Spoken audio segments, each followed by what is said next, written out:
આ છે ભારતના વિમુક્ત સમુદાયમાંથી એક ડફેર સમાજ।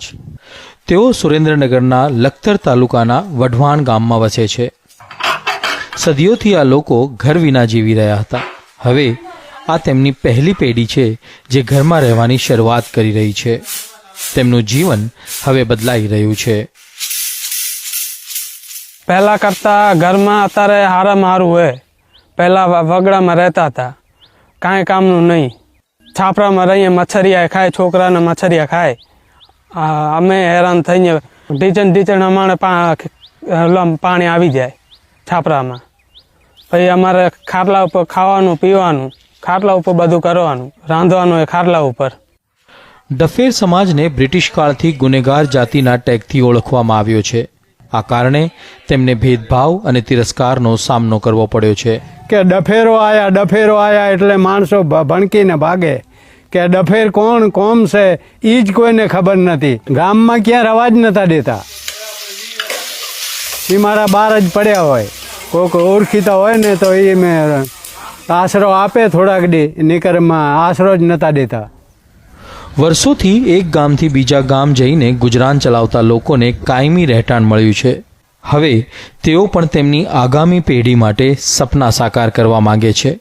અમારે હવે સાહેબ આશા છે કે છોકરાને જીવાડવા છે અને મજૂરી કરીને પેટ ભરવાનું છે। અમને નોકરી મળે, છોકરાને નિશાર ઉપર મૂકીએ અને છોકરા સુધારા ઉપર જાય તો અહીંયાથી નોકરી મળે તો એ 5 ઘરને બીજાને સુધારે। નાના નાના છોકરાઓ એને ભણાવીએ કે એને એ હોશિયાર થાય તો અમારું પછી જિંદગી સુધરે ને। અમે તો હવે સાહેબ ખાઈ પીને ઉતર્યા છીએ, પણ બીજી પ્રજાનું તો સારું થશે। જો કે વિમુક્ત સમુદાયમાં આવતા બીજા લોકો માટે પરિસ્થિતિ અલગ છે। સુરેન્દ્રનગર જિલ્લાના જ બાજુના જ બાખરથળી ગામમાં રહેતા દેવી પૂજક અને બાવરી સમાજના લોકોને જમીન ફાળવી દેવાઈ છે, પરંતુ તેમના ઘર બનાવી શકાયા નથી। नहीं अमी चिमट लाइए के, नहीं रेती लावीए के, नहीं मकान उभा करिए के। अमी आखी जिंदगी सापरा में ज काढ़ीश। ई मेणिया अमने कोई प्रभुवाळा अमारी आगर दिया खाई ने मेणिया नाखी दिए तो एना आगर से मेणिया लई नाखीश, नका बाकी पानी में पैरा रही है, काळा किचड़ में पैरा रही है, अमर छोकरा पैरा रही है, अमी पैरा रही है। ગુજરાતમાં વિમુક્ત અને ભટકતી જનજાતિઓ માટે કામ કરતી સંસ્થા વિચરતા સમુદાય સમર્થન મંચની મદદથી બાખરથળી ગામથી થોડેક દૂર ચૂડા ગામમાં સરાણીયા સમાજના લોકો માટે ઘરો બની રહ્યા છે। આ સમાજના લોકોએ પેઢીઓથી ગાડા પર જીવન વિતાવ્યું છે।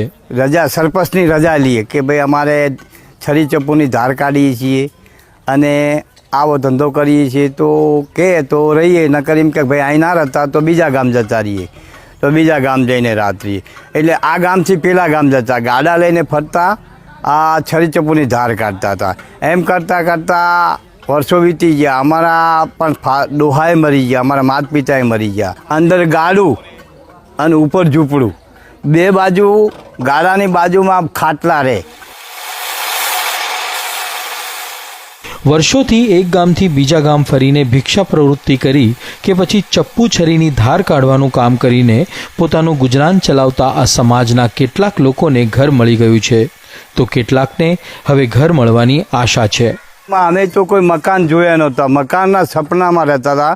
મકાન તો અમારે કોઈ હતા નહીં અને અત્યારે આ મકાન બને તો અમેના જીવનની અંદરમાં અમને બહુ હૈયામાં આનંદ આવી ગયો કે અમે મકાનમાં રહીશું, મકાનમાં અમારા વસ્તી રહેશે, અમારું આગળ જીવન સફળ થશે। વાત માત્ર મકાનોની જ નથી, પરંતુ મકાન સાથે જોડાયેલા હકો અને અધિકારોની પણ છે। મકાન હોય તો સ્વચ્છ પાણીની વાત થઈ શકે, ડ્રેનેજ સિસ્ટમની વાત થઈ શકે, બાળકોના શિક્ષણની વાત થઈ શકે। 1952માં ધ ક્રિમિનલ ટ્રાઇબ્સ એક્ટને નાબૂદ કરવામાં આવ્યો હતો। ત્યારબાદ આજે 73 વર્ષ પછી પણ આજે સમાજો છે એ જન્મજાત ગુનેગારની જે છવી છે એ છવી હેઠળ અલગ અલગ પ્રકારના ભેદભાવનો સામનો કરી રહ્યા છે। એટલે ઘર એ બહુ જ મોટું સમૂહ છે અને વિચરતી જાતિનો અથવા છેવાડે છે એનાથી મેઇનસ્ટ્રીમમાં લાવવા માટેનું એક પ્રોબ્લેમ જે મને લાગે છે તે સમાજનો આ સમુદાયો માટે સ્વીકારનો અને ક્યાંક જનજાતિઓને મુખ્યધારામાં લાવવા માટે હજી ઘણા પ્રયાસોની જરૂર છે। જો કે આ સમુદાયના લોકો તો જાણે માત્ર સમાનભેર જીવન ઝંકી રહ્યા હોય તેવી